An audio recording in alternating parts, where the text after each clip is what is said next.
Most of you don't know that coronavirus as a model of a pathogen was isolated in 1965. Coronavirus was identified in 1965 as one of the first infectious replicatable viral models that could be used to modify a series of other experiences of the human condition. It was isolated once upon a time associated with the common cold. But what's particularly interesting about its isolation in 1965 was that it was immediately identified as a pathogen that could be used and modified for a whole host of reasons. And you heard me correctly, that was 1965. And by the way, these slides are public domain. You're welcome to look at every single reference. Every comment that I made is based on published material, so do make sure that you look at those references. But in 1966, the very first COV coronavirus model was used as a transatlantic biological experiment in human manipulation. And you heard the date, 1966. I hope you're getting the point of what I'm saying. This is not an overnight thing. This is actually something that's been long in the making. A year before I was born, we had the first transatlantic coronavirus data sharing experiment between the United States and the United Kingdom.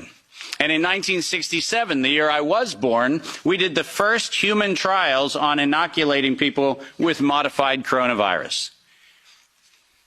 Isn't that amazing? 56 years ago, the overnight success of a pathogen that's been 56 years in engineering. And I want that to chill with all of you. Where were we when we actually allowed, in violation of biological and chemical weapons treaties, where were we as a human civilization when we thought it was an acceptable thing to do to take a pathogen for the United States and infect the world with it? Where was that conversation? And what should have been that conversation in 1967? That conversation wasn't had. Ironically, the common cold was turned into a chimera in the 1970s.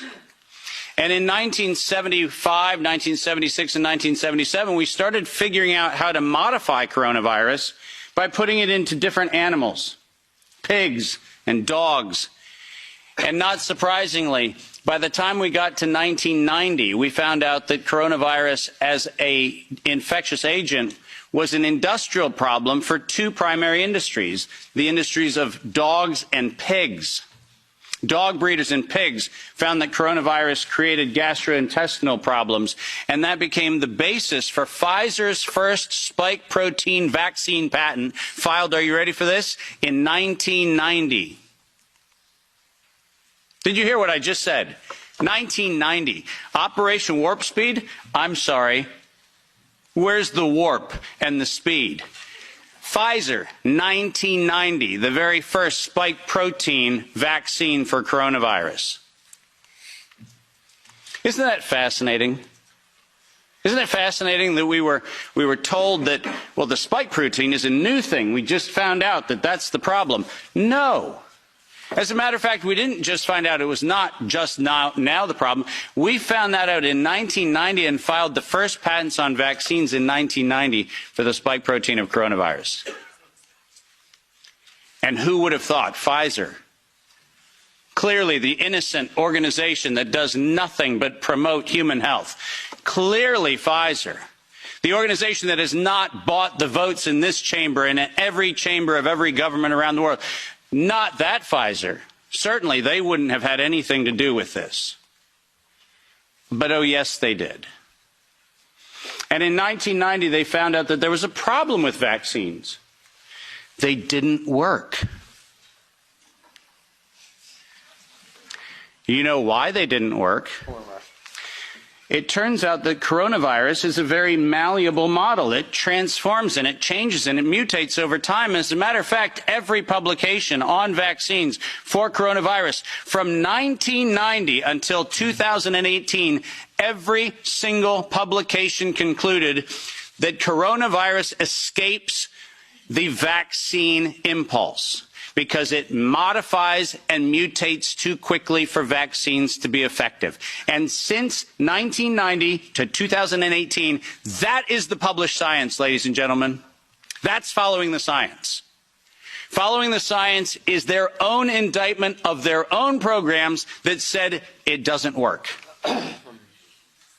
And there are thousands of publications to that effect, not a few hundred, and not paid for by pharmaceutical companies. These are publications that are independent scientific research that shows unequivocally, including efforts of the chimera modifications made by Ralph Baric in the University of North Carolina, Chapel Hill. All of them show vaccines do not work on coronavirus. That's the science.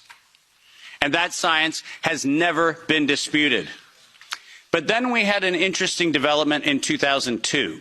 And this date is most important.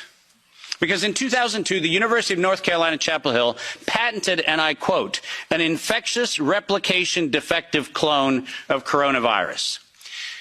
Listen to those words, infectious replication defective.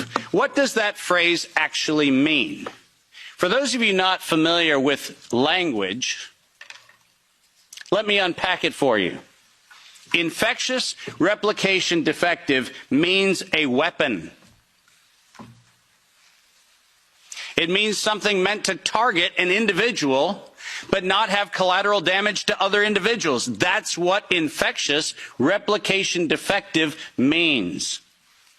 And that patent was filed in 2002 on work funded by NIAID's Anthony Fauci from 1999 to 2002. And that work, patented at the University of North Carolina, Chapel Hill, mysteriously preceded SARS 1.0 by a year. Dave, are you suggesting that SARS 1.0 wasn't from a wet market in Wuhan? Are you suggesting it might have come from a laboratory in the University of North Carolina, Chapel Hill?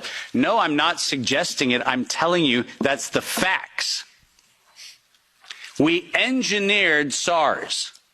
SARS is not a naturally occurring phenomenon. The naturally occurring phenomenon is called the common cold. It's called influenza-like illness. It's called gastroenteritis. That's the naturally occurring coronavirus. SARS is the research developed by humans weaponizing a life system model to actually attack human beings. And they patented it in 2002.